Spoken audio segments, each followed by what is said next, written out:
Bonsoir tout le monde, je suis Henri. Amélie, il y a 3 semaines, j'ai reçu le plus beau cadeau de ma vie. Complètement inattendu. J'en ai encore des frissons rien que d'y repenser. Bonsoir et bienvenue dans Bonjour Cast français, chers auditeurs. Oh Henri, tu m'intrigues. Raconte-nous tout. Moi, j'adore les histoires de cadeaux surprises. Et vous, nos auditeurs, quel est le plus beau cadeau que vous ayez jamais reçu? Alors, c'était un dimanche après-midi. Je lisais tranquillement dans mon salon quand on sonne à ma porte. Je n'attendais personne. J'ouvre et je vois ma sœur Sophie avec un énorme sourire. Ta sœur Sophie, celle qui vit au Canada, elle ne t'avait pas dit qu'elle venait? Quelle surprise. Et tu l'avais vue quand, la dernière fois? Elle avait quelque chose dans les mains? Exactement, Sophie de Montréal. Je ne l'avais pas vue depuis 2 ans et effectivement, elle tenait un petit paquet. Mais ce n'était pas ça le vrai cadeau. Elle me dit « Henri, j'ai quelque chose pour toi ». Un paquet mystérieux. J'adore. Moi, quand je reçois un cadeau emballé, je meurs d'impatience. Tu l'as ouvert tout de suite? Ou tu as fait durer le suspense? Nos auditeurs, vous ouvrez vos cadeaux immédiatement? J'ai voulu ouvrir tout de suite, mais Sophie m'arrête. « Non, Henri, d'abord, assieds-toi ». Elle avait l'air si émue. J'ai compris que c'était quelque chose de très spécial. Elle était émue. Ça devait être important. Et toi, tu étais stressé ou excité? Moi, dans ces moments-là, mon cœur bat très fort. Tu as obéi? Tu t'es assis? Je me suis assis sur mon canapé. Sophie s'installe en face de moi et me dit « Henri, tu te souviens de notre grand-père Maurice ?» Bien sûr que je m'en souvenais, notre grand-père adoré. Grand-père Maurice, tu m'as déjà parlé de lui. Il était musicien, c'est ça? Il jouait du piano. Et il est décédé quand vous étiez petit. Quel rapport avec le cadeau? Exactement, grand-père Maurice. Pianiste de jazz, il jouait dans les cafés parisiens dans les années 60. Il est mort quand j'avais 15 ans. Sophie continue. J'étais chez tante Marguerite la semaine dernière. Tante Marguerite, la sœur de votre grand-père, elle a 90 ans maintenant. Elle vit toujours. Et qu'est-ce qu'elle avait à voir avec le cadeau? J'ai hâte de savoir. Sophie me raconte, tante Marguerite déménage en maison de retraite. En triant ses affaires, elle a trouvé ça. Et là, Sophie me tend le petit paquet. Mes mains tremblaient. En triant les affaires, on trouve toujours des trésors. Et tes mains tremblaient. Tu sentais que c'était quelque chose d'exceptionnel. Tu l'as déballé comment? Délicatement? Ou d'un coup? Très délicatement. Le papier était ancien, jauni. J'enlève le papier et je découvre une petite boîte en bois gravée avec les initiales ML. Maurice Lemoine, le nom de famille de grand-père. Une boîte gravée, avec ses initiales. Que c'est émouvant. Et à l'intérieur, il y avait quoi? Des bijoux? Des photos? Des partitions de musique? J'ai la chair de poule.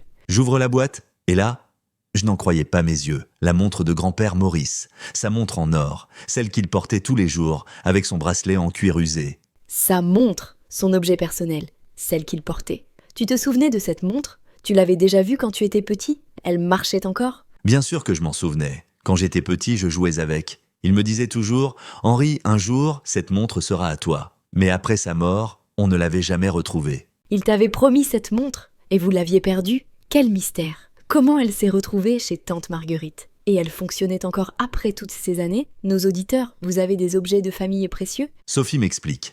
Apparemment, grand-père avait confié la montre à tante Marguerite avant de mourir. Il voulait qu'elle me la donne pour mes 30 ans, mais elle avait oublié. Elle avait oublié, pendant 15 ans, et maintenant tu as 30 ans. Le timing parfait, comme si grand-père avait tout planifié. Tu as pu la porter? Elle était à la bonne taille. J'ai mis la montre tout de suite. Le bracelet était un peu serré. Mais ça allait, et miracle, elle marchait encore. Sophie avait fait réviser le mécanisme chez un horloger à Montréal. Elle avait fait réviser. Quelle attention. Ta sœur est adorable. Et comment tu t'es sentie en portant cette montre? Nostalgique? Émue? Fière? Toutes ces émotions à la fois. J'ai pleuré. Je ne vais pas le cacher, c'était comme si grand-père était là, avec moi. Je sentais sa présence. Sophie pleurait aussi. Vous avez pleuré ensemble? Que c'est touchant. Les larmes de joie et de nostalgie. C'est normal. Un objet peut porter tellement d'émotions. Et maintenant, tu la portes tous les jours? Tous les jours, et chaque fois que je regarde l'heure, je pense à lui, à ses histoires de jazz, à ses mains qui jouaient le piano. Cette montre, c'est plus qu'un cadeau, c'est un lien. Un lien avec le passé, avec tes racines. C'est magnifique. Et tu as d'autres souvenirs de grand-père Maurice, des photos, des enregistrements de sa musique? Vous, chers auditeurs, qu'est-ce qui vous relie à vos grands-parents? Justement, Sophie avait une deuxième surprise. Dans son sac, elle sort un vieux disque vinyle, un 45 tours, Night Club Session, Maurice Lemoine au piano. Grand-père avait enregistré... Un disque, il avait enregistré. Incroyable. Tu ne le savais pas? Et tu as pu l'écouter? Comment était sa musique? Du jazz traditionnel? Des standards? Je ne savais pas. Personne dans la famille ne le savait. Sophie l'avait trouvé chez un disquaire à Montréal. Par hasard, en voyant le nom Maurice Lemoine. Elle l'a acheté immédiatement. Par hasard, le destin. Et vous l'avez écouté ensemble? J'imagine l'émotion. Entendre la voix de votre grand-père, sa musique, après tant d'années. C'était comment?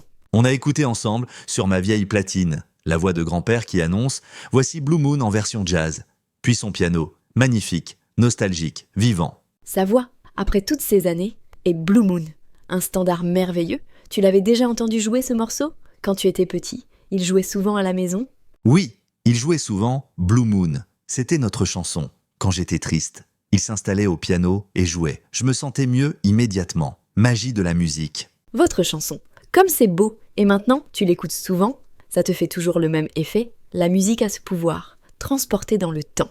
Nos auditeurs, vous avez une chanson qui vous rappelle quelqu'un? Je l'écoute le dimanche matin, avec mon café, en regardant ma montre, rituel dominical, et j'apprends à jouer Blue Moon au piano en son honneur. Tu apprends le piano, fantastique. Continuer la tradition familiale. Et tu progresses, c'est difficile d'apprendre adulte. Moi, j'ai toujours rêvé de jouer du piano. C'est difficile, mais passionnant.